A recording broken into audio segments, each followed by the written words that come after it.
things you could take away from yesterday's sessions and the ones you've heard today?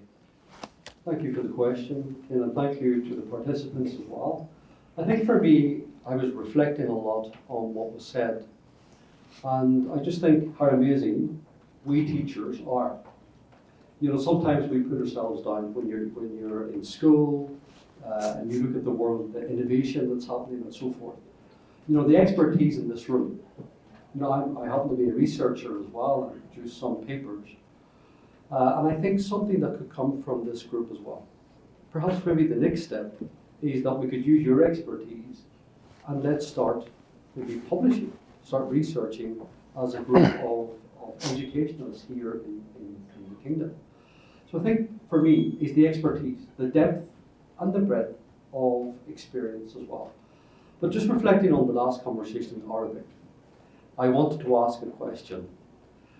My nephew, actually I have two nephews in Ireland, one is 6 and one is 7. And this year, they started learning Arabic. Why? Because the European Union gave a directive. In the European countries, they want students to start learning Arabic because it is the future economic language. And I just couldn't help but reflect on that. And what advice would you, I wanted to ask the panelists, what advice would you give to two young Irish boys learning Arabic through Irish, you know, to grasp the language in Arabic? So for me, expertise, the depth, transferable skills of our teachers, and the enthusiasm of being here in the kingdom as well. Terence, thank you so much. You saved me a question. You've asked Hatem a question, so I'll let Hatem briefly back as well. Hatem, if there are one or two things you've noted about this conference so far over the past 2 days, what would you say stood out for you? First of all, I would say that people have heard enough from me already, so I'm going to be very brief. And I honestly want to hear more from Dr. Terence than I want to hear more from myself. But my message moving forward would be that this was an event organized by us, for us, as educators in international schools. So this is just a first of many more to come, inshallah. And this is our hope that we will take it from here. As we were mentioning, Dr. Terence and I, we need events like this for teachers to come together and share best practices, and not only for leadership and not only for tools and references and service providers. Yes, that's important, of course, for the event to take place. But at the end of the day, we need to share best practices in a very collaborative approach rather than a competitive one. So I think these are my 2 cents, but I really want to hear more from Dr. Terence on that, if I may go back to him or Sandra. You lead. Any advice for the two Irish boys? Exactly, yeah. Well, I have to see them first to be able to Assess them, yeah. analyze the needs. I'd like to pass the mic over to Sandra as well. If two things that you've taken away so far in this conference and what stands out to you that you could go away with. I want to go back to the candy situation, but yeah. Exactly. no, I think the first thing is yes, we all are a puzzle, a piece of a puzzle, and it is really nice to it's very humbling to see how as educators we always are sort of willing to share. So this sharing of all this knowledge has really been sort of like humbling. And I always go back to this saying from the Prophet Muhammad, peace be upon him, about like seeking knowledge from the cradle to the grave. And as a long-time learner, I am really happy to see this, and that all educators are long-time learners. And so having that. Also, I learned a lot about one thing that we're trying to investigate a little further in the school is on this restorative practice and justice. So I really appreciate that was brought. This is something that we've been thinking about. Yeah, I mean, just so many things. I can't really summarize anything. All right, thank you. Thank you very much. So it seems like the bag of sweets. They're full. Fantastic. So again, I would like to pose obviously the same question to Mr. Mackenzie. You've been sitting here watching all the different presentations over the past 2 days. We've heard so much. we've heard about safeguarding, we've heard about recruitment, leadership, inclusion, diversity, conceptual understanding. This goes on and on. What are the two things, if you were to leave here today, you think, that pops into my mind and I can use that moving forward? Thank you. I mean, there's so many golden nuggets that have been dropped over the last 48 hours. It's been amazing, mashallah. And of course, you know, hearing everyone speaking and describing what's happening in their institution and their schools and in their learning environments, it really does, you know, provide you with the confidence that we're moving in the right direction. And it's quite strange because we rarely have events like this in Riyadh in particular, and we rarely get a chance to collaborate outside of our school environment or outside of our school organizations. But as I'm hearing the different experiences taking place, I'm like, oh, okay, that's quite similar to what they're doing in that place, or that's quite similar to what we're doing in our place. So in that sense, it's quite comforting to know that we are moving in the right direction together under the vision of 2030, which is really, really good news, alhamdulillah. And it's always comforting to know that, you know, whatever practices that you're doing in your school, you know, it's being, what's the word? You're inspiring others in other schools. I think there's a word for it, morphism, something, isomorphism. Yeah. So I mean, it's comforting. Pick an easy word, eh? The second point is just the sheer positive atmosphere, especially today. I like the setup of the round tables. It's nice. You know, you can really feel that everyone's enjoying themselves, and I think going forwards, it's going to be really important that we have it on a day where our teachers can attend rather than just Saturday leaders. But yeah, I mean, yeah, alhamdulillah, it's been really good event, and we appreciate it. Thank you. I guess one more question I'd like to ask the panel, of course, because you know we've worked on this for the past year or so. As I mentioned, Zoom calls. When's a good time to have this conference? When is a good day to have this conference? How can we make this conference practical? That was a lot in our minds when we were discussing it. When people go away, can they go away with something? And I'm going back to my bag of sweets again, but you know, that one fizzy cola, that sour cherry or bag of sweets, can they go away with something that they can build upon? And then maybe lead them to more research, maybe curiosity, creativity, etc. That was the goal. But I wanted to ask each one of you as well, since you've been with us in this journey since the beginning. If you were to give one piece of advice to anybody in the audience now, an educator or a leader, about moving forward, what piece of advice would you give them, especially with the changes now happening in Saudi Arabia, the positivity, the growth, etc.? What advice would you give them? And I'll start with Christopher and I'll go all the way back. Is that okay? First, Oh, you told me last time first. So. Put him on the spot. There you go. I think one crucial piece of advice is keep your ear to the ground. Saudi Arabia 2023, it looks a lot different to Saudi Arabia 2013, and it's really important that we continuously work in collaboration with the vision of the country, the people, and support them in where they want to be and where they want to go. Something that really inspired me was the session previously about the Arabic language, and it really made me reflect what's happening in my schools with the Arabic language and the Arabic departments, and going away, what now I can do to support the children's love of the language and the culture that it comes with as well. So that's my piece of advice, is keep your ear to the ground and listen and feel what's going on, what's the direction going, which direction that we're going in, and are we aligned as educators in Saudi Arabia? Coming from outside of Saudi Arabia, in your schools or in your organizations, an international school in Saudi Arabia looks completely different to an international school, even in Dubai, for example. So, yeah, it's really important to keep your ear to the ground and know what's going on. Sandra? Thank you. To add on to that, I think to stay curious and to be courageous, because changes are going to happen regardless, and they're happening really fast.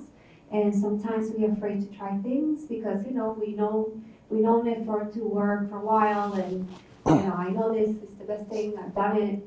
Just change is going to happen, so be courageous stay curious. Thank you. Hatem? Oh, he has a mic there. Thank you. Well, I have a dream. And this dream is actually Martin Luther King? to have this education summit next year, inshallah, organized by Saudi teachers and Yes. Saudi leaders. And maybe not, why not in Arabic as well? Because we need to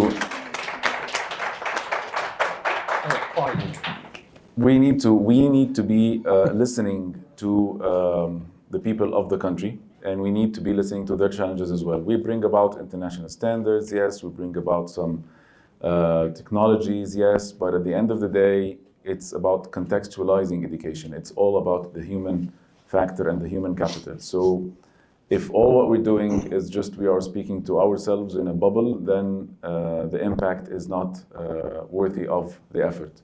So moving forward, hopefully, and we will work for that, and that's in the plan as well, inshallah. But I want to listen from you guys, from our audience as well. What do they think? Please, after we finish our Yes. own ideas. For me, it would be informed. Keep yourself up to date. The kingdom, in my view, has laid out the plan already. For instance, the Human Capability Development Program. It's a blueprint for what we educators should be doing. And I ask schools, I ask leaders, what kind of graduates are you producing? Are we still producing graduates with certificates? Because I'm still hearing a little bit of language. Oh, we have X amount of credits or X amount of A's. Well, really, Skills. what and how are we producing the graduates who will thrive in the Vision 2030, the new economy, the emerging economy?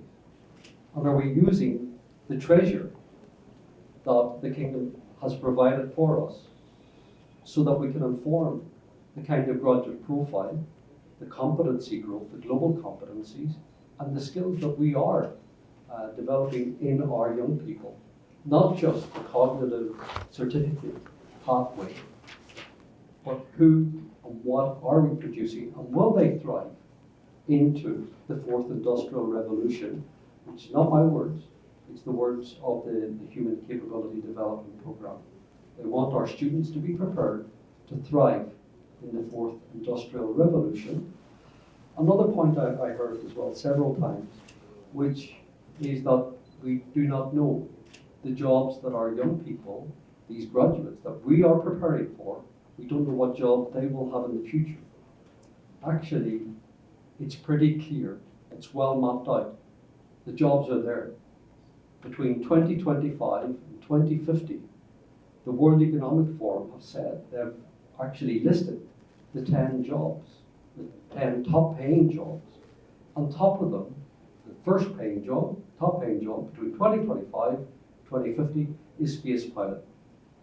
Sounds fancy.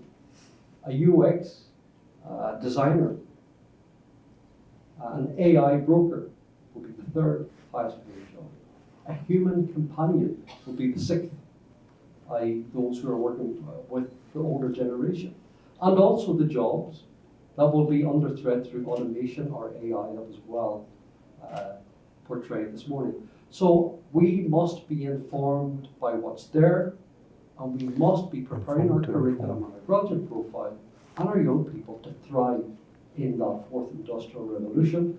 And I would say, please read and be informed by the wonderful treasure of the Human Capability Development Program and the wonderful documents that have been written so that it will lead the way. They are pointing the way for us as educators to prepare our young people to thrive in the fourth industrial revolution. Thank you. Thank you very much, Terence. Appreciate that. Inform to inform. Exactly. Very good. Now, we're talking here, and I know that we have lunch coming up soon, so before I do this presentation with the committee, would anybody like to add to what we're saying on the stage here? Yes, No, you please. stay, I'll run to you. Exercise for me. Exercise for me.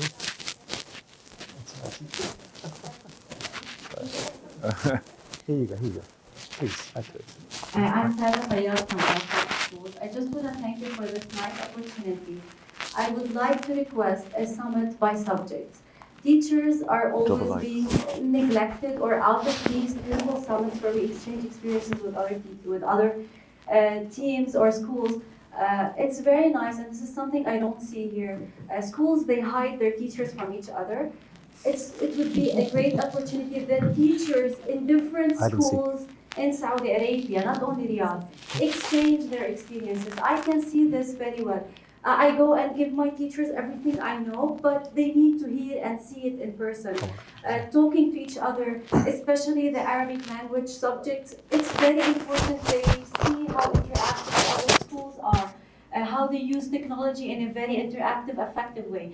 So I would appreciate if this will be next time by subject for teachers, not administrators, not coordinators. It's time to get them involved and get them know each other well, get to know how other schools are working. This what will help the Saudi students here. It's not only us. Teachers are the ones who are directly in contact with the students, and sometimes when they hear it from other same level teachers, it will be more effective than what we say or what we give them. So I would really recommend this for the next time. Thank you so much. Thank you. For this opportunity. Mary, you said you wanted to say Thank you. something? Stopping mics. Thank you. It seems that I seem to be the troublemaker of the conference. No, I think this conference was amazing in so many ways. I think there are so many experiences, so many programs presented, so many dimensions were covered. But I would suggest, like, you had everybody in the same hall all the time.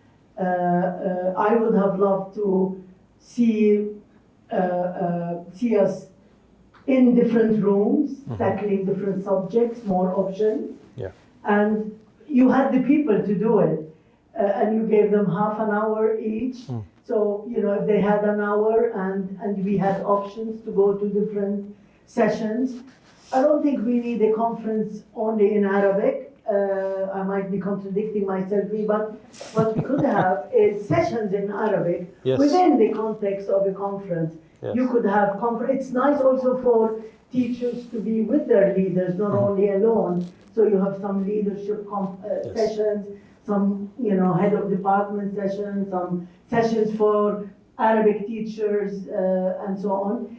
And, you know, give the participants a chance to talk to each other. Fantastic. When you have, you know, longer sessions, more about a certain topic, they can talk more, make sure that the sessions are interactive, and use resources, you know, like today it was really nice to see Hatem asking people from the audience about their experiences, and I'm sure they learned a lot from, you know, one of the schools here in the way they handle Arabic. You could have different examples. We have Rama here that has an excellent product, and she happens to be in the conference, but nobody knew, and it's a product in Arabic. Maybe people should talk to her. The same thing with Bravo, but they had the booth. But so allow all these people to interact, talk, and learn from each other. Personally, I have no regrets whatsoever for being here as an organization and as a sponsor, and I wish you the best for the future, and really move on with this great work. Thank you very much. We'll Thank take you. for time. We'll take one more. So we'll take two more, quick if you don't mind, if that's okay, and then you first, and then. First of all, assalamu alaikum, and I'm sorry for my musical voice. Again, I would second what my co-participant just mentioned. Most of the events like these are not getting exposed to the teachers, and I would also like to ask my fellow teachers to explore on their own if your school or organization is not providing it to you. Because at the end of the day, you have to grow on your own. And for many things, as unfortunate as it sounds, eventually we go to a place to work. And most, if not most, some of the schools, they do not offer professional development events just like these. So I guess it's your own responsibility and your own job to grow on your own profile and just to grow as a professional teacher or whatever writing notes. designation you work at. Thank you. Thank you. And over there? Just a quick point, thank you for the panel, and it's called Saudi Education Summit. So I was hoping also to see how to promote Saudi national identity in the school. It's a challenging, and we are in danger sometimes with international schools that the students lose their identity. And we are growing in Saudi Arabia, like as one of my colleagues mentioned, of international schools, we have like above 200 schools. So how can we promote the Saudi national identity? As a Saudi, I struggle honestly in international school to promote this. So we need to raise the awareness and like have the support from everyone of supporting the Saudi national identity. Thank you. Thank you. Well, thank you very much. Your round of applause. Thank you very much. And to echo some of your points, actually, we've already started discussing what we can do next time to make it a lot more interactive, more classroom-based, more practical, for the teachers. And hopefully next time we'll have teachers coming in as well. So thank you very much, all of you. I'd like to I know it's lunchtime, so just if I wouldn't mind, Christopher, Sandra, Hatem, and Terence, could you please open the boxes? Sure. Something jump out?